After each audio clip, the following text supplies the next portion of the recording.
Pourquoi les compléments ne marchent pas chez vous, et comment y remédier? Vous prenez des compléments alimentaires. Peut-être depuis quelques semaines, peut-être depuis des mois.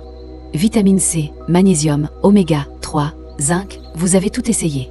Vous avez suivi les conseils bien-être, écouté les recommandations des influenceurs, parfois même consulté un thérapeute. Et pourtant, rien ne change. Votre énergie reste basse. Votre sommeil, toujours aussi haché. Votre digestion est capricieuse. Et votre stress? Toujours là. Alors, doucement, une idée s'installe. Les compléments, c'est du marketing. Mais si je vous disais que le problème ne vient pas du complément, mais de la manière dont vous le prenez? Ce n'est pas forcément le produit qui est inefficace. C'est peut-être qu'il est mal choisi, mal combiné, mal absorbé, ou tout simplement, mal compris. Prenons un exemple concret, le magnésium. C'est l'un des compléments les plus populaires, surtout en période de stress. Mais beaucoup de gens prennent du magnésium oxyde, une forme très peu assimilable. Résultat? Pas de réel effet sur le stress ou le sommeil. Et parfois même des ballonnements ou une gêne intestinale. Mais lorsque vous passez au bisglycinate de magnésium, tout change, la détente est plus profonde. Les muscles se relâchent. L'esprit s'apaise. Parce que cette forme-là est hautement biodisponible. Douce pour le système digestif. Et surtout, bien absorbée. Autre point souvent négligé. La synergie entre les nutriments. Le corps ne fonctionne pas en silo. Et les vitamines non plus. La vitamine D, par exemple, ne fixe pas bien le calcium sans vitamine K2. La vitamine C, elle, booste l'absorption du fer.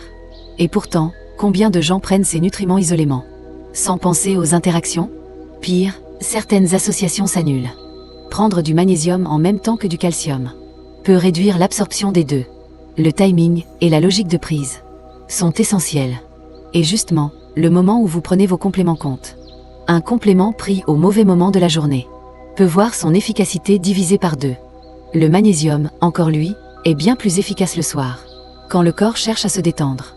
A l'inverse, la vitamine B12 ou le ginseng sont des toniques à prendre le matin. Et des minéraux comme le zinc doivent être pris à jeun, ou loin des fibres, pour éviter toute interférence digestive. Il ne suffit pas de prendre un cachet pour qu'il agisse. Il faut savoir quand et comment. Mais surtout, ce que l'on oublie souvent, c'est que tout commence dans l'intestin. Vous pouvez prendre les compléments les plus nobles, les plus chers, les plus naturels. Si votre intestin est enflammé, poreux ou déséquilibré, leur absorption est limitée.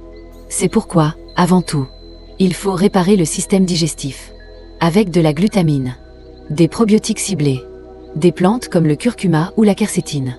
Sinon, vous jetez littéralement votre argent et votre vitalité par les fenêtres. Et puis il y a cette idée reçue, que les compléments seraient une solution miracle, capable d'effacer en quelques jours des années de déséquilibre. C'est une illusion. Un complément n'est pas magique. Il ne remplace pas un bon sommeil, une alimentation vivante, ni une vraie gestion du stress. Mais s'il est bien choisi, bien combiné, et intégré à une hygiène de vie cohérente, il peut devenir un levier puissant de transformation. C'est exactement ce que nous défendons sur vitaminonline.ch. Une sélection rigoureuse de produits biodisponibles, testés, efficaces, avec les bonnes synergies et les bons dosages. Pas de promesses miracles. Des solutions fondées sur la physiologie, la cohérence et l'expérience de terrain. Alors, la prochaine fois que vous vous demandez « Pourquoi ça ne marche pas chez moi ?», posez-vous cette question. Ai-je choisi le bon complément? De la bonne manière? Au bon moment? Et sur un terrain prêt à le recevoir? Et si la réponse est non, vous savez maintenant par où commencer.